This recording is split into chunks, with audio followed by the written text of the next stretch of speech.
Bonjour à tous, bienvenue dans ce nouvel épisode de Machine Agri. Aujourd'hui, on vous emmène découvrir la nouvelle CR 890 qui est équipée de chenilles à l'avant et du système IntelliSense qui permet de réduire les pertes de grains, notamment via de nouveaux capteurs. Je vous laisse tout de suite découvrir cette machine avec un utilisateur et avec un commercial. C'est parti!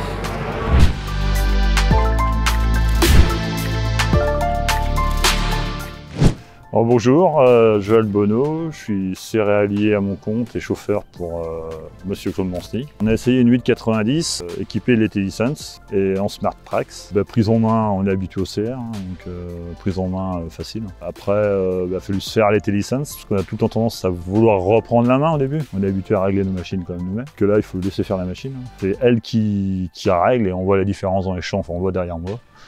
Très peu de perte de grains. On a pu se baser là-dessus, donc il faut la laisser faire. Enfin, je l'ai eu une journée et demie. Moi. Sur la journée, le samedi soir, j'avais un peu de mal. Tout le temps vouloir reprendre la main. Et après, non, le dimanche, tu la laisses faire. Aussi bien dans des blés à 65 quintaux qu'à 100 quintaux. Dans la journée, on a passé du simple au double presque. Et, la machine se règle toute seule, on n'a rien à dire.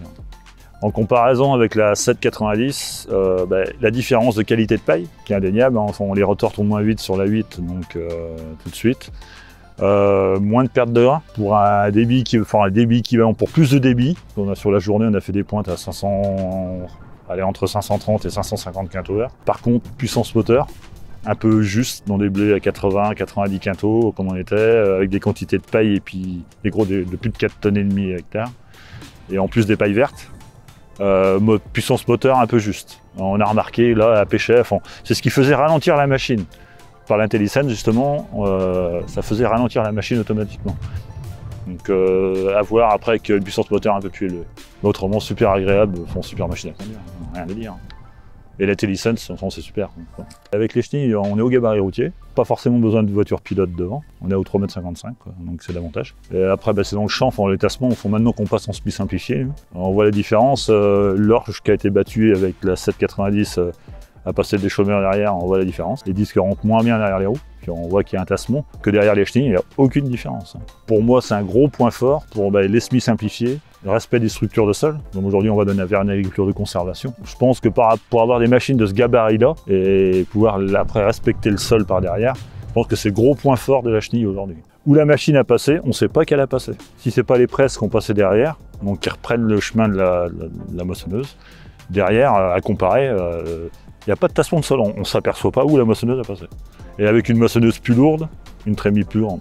Donc c'est agréable sur route, on peut passer les bas-côtés, les dodanes, les trottoirs, on sent rien, à vitesse modérée bien sûr, mais c'est un confort après avoir la durée de vie des chenilles aussi. Voilà, comparer, alors pour dire des gros avantages, l'IntelliSense déjà. La machine a tout le temps le bon réglage, elle peut changer je ne sais combien de réglages dans la longueur d'un champ, elle est tout le temps au bon réglage. Gros avantage, les chenilles, on n'a pas, voilà, ça c'est indéniable. Préservation de la paille, on arrive à conjuguer qualité de paille et débit de la machine. Après c'est des paramètres à régler dans la machine, mais c'est simple, c'est intuitif. Et seul petit inconvénient qu'on a noté, que j'ai noté, c'est la puissance moteur qui limitait le débit de la machine. Parce que la machine, ses réglages pouvaient aller plus loin, mais la puissance moteur bridait la machine. Seul petit bémol, mais bon, après, il y avait le débit, il y avait tout ce qu'il fallait pour la machine. Enfin, on est très content de l'essai. Gérard Basset, des établissements Gonin. On est ici devant la moissonneuse dernière génération de CR, avec toutes les nouveautés, dont le système IntelliSense qui gère toute la moissonneuse toute seule. Sa vitesse d'avancement, la propreté de grain, les pertes, les réglages, elle va tout faire, elle est autonome. Dans sa base de données, on va lui mettre les premiers réglages et après, elle s'occupe de les peaufiner pour que la machine soit toujours le plus performant possible. Cette machine est équipée d'un capteur de charge au niveau du convoyeur. Elle a les détecteurs de perte au rotor, les détecteurs de perte aux grilles. Un capteur de charge sur les grilles aussi pour savoir un petit peu quand même si elle est en surcharge.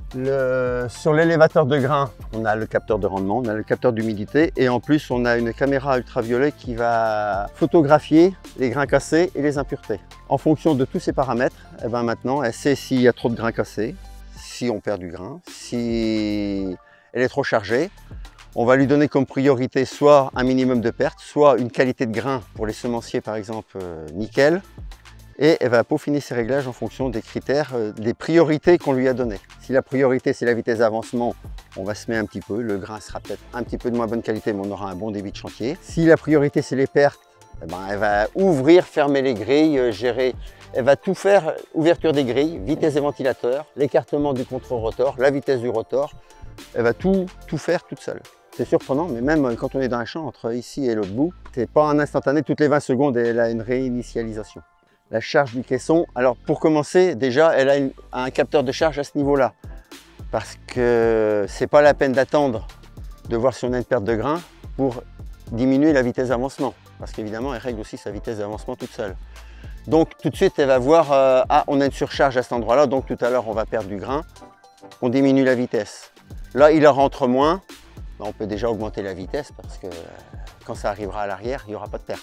Et on a aussi après un capteur de charge au niveau des grilles pour voir si vraiment on a une grosse différence de charge entre la grille supérieure et la grille inférieure pour gérer les ouvertures des grilles. Ces machines-là, pour les otons, on a un micro-batteur de chaque côté qui nous renvoie les otons sur la table de préparation. Ça ne retourne pas au niveau du battage principal. Donc on ne surcharge pas la machine en amont. Pour commencer déjà bien le travail, l'important c'est d'avoir une bonne alimentation. Et la bonne alimentation se fait avec une bonne barre de coupe. Et on a un système de barre de coupe avec un tablier extensible de 58 cm. Selon l'alimentation, on va l'allonger ou le rétrécir pour que ce soit toujours régulier. Là, cette machine-là, elle est équipée du système SmartTrack, les chenilles New Holland, en triangle. En terrain humide, ça dégage plus. Ça ne cherche pas à pousser la terre comme une chenille plate. Mais la plupart choisissent les chenilles, c'est pour éviter de compacter trop les sols, pour retravailler les terrains sans labour, pour faire du semis simplifié. On ménage quand même la structure du terrain par rapport à une machine à roue. Il va être mieux, surtout en terrain humide, parce que la chenille, elle arrive de plus haut, donc elle va franchir les obstacles plus facilement. Une chenille plate aura une tendance à plus buter un peu. Pour conclure sur cette CR 8.90, nous retiendrons sa simplicité d'utilisation et de réglage via le système IntelliSense, une efficacité accrue de ce système pour tous les produits récoltés avec plus de 180 millions de combinaisons possibles et automatiques, ainsi qu'une réduction du tassement due à l'ajout de chenilles sur cette machine. Pour les points négatifs, nous retiendrons une puissance qui peut être limitée dans des produits à fort rendement, notamment du blé, et également le surcoût de environ 15 000 € pour le système IntelliSense et de 20 000 € pour les chenilles.